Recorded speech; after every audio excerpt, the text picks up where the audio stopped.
For the Honourable Annette King. Thank you, Mr Speaker. My question's to the Minister of Tourism. How many full-time permanent jobs has his cycleway project created? The Right Honourable Prime Minister. Mr Speaker, I'm advised that 215 people have been employed in the construction on the Great Rides under the New Zealand Cycle Trail projects to date. Officials do not hold the number of hours worked by each individual worker on the 18 separate projects around the country, nor do they record the volunteer workers, of which there no doubt been a large number, but they're not counted in that number either. The Honourable Annette King. Question, Mr Speaker. How many of the 4,000 jobs predicted from the cycleway project are construction jobs only, and how many will be long-term permanent jobs relating to the operation of the cycleway? The Right Honourable Prime Minister.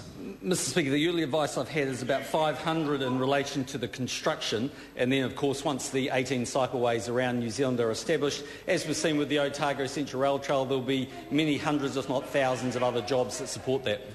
The Honourable Annette King. Mr Speaker. Order. I say the Labour front bench on this occasion, I'd called their Deputy Leader, the Honourable Annette King. How many of the over 500 jobs he promised last week from the cycleway by the end of 2011 will be jobs for women, in light of the growing number of women unemployed in New Zealand, now at 7.2%, the highest level since 1998, 12 years ago? The Right Honourable Prime Minister. Mr Speaker, I don't know the answer to that, but maybe as a woman, Annette King could go and work on the cycleway because she's not making much difference to Labour.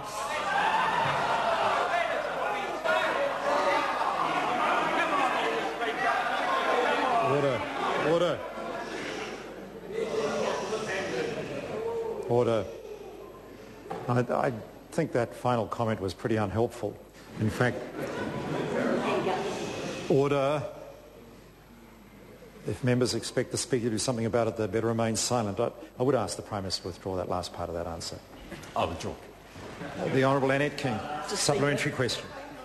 Is he aware communities around New Zealand have been led to believe by him that the cycleway project will provide hundreds of jobs in places like Te Araha, as shown on television last night, which lost 160 jobs? And how many real jobs can the people there expect from the cycleway, bearing in mind that only 2 have been employed so far? The Right Honourable Prime Minister. Well, Mr Speaker, I don't have the exact details on that, but it's important to understand that those that work on the cycleway are actually employed by the local community who work in partnership with it. What I can tell the member, though, is that the co-funding that has come on top of the 45 million the government put in is over 30 million. What that shows is incredible local support. The Honourable Annette King. If the cycleway project, the one big idea arriving out of his job summit, is about creating jobs, why did a region like Gisborne, which has 7.3% unemployment above the national average, and the community got behind the project, miss out on funding to be told they shouldn't line up for any money till 2012 to 2015? The Right Honourable Prime Minister. Mr Speaker, well, that's a reflection of how successful the project has been. We were absolutely swamped with applications all around the country, actually supported by members on that side of the House. Question number 5, Jonathan Young. Thank you, Mr Speaker.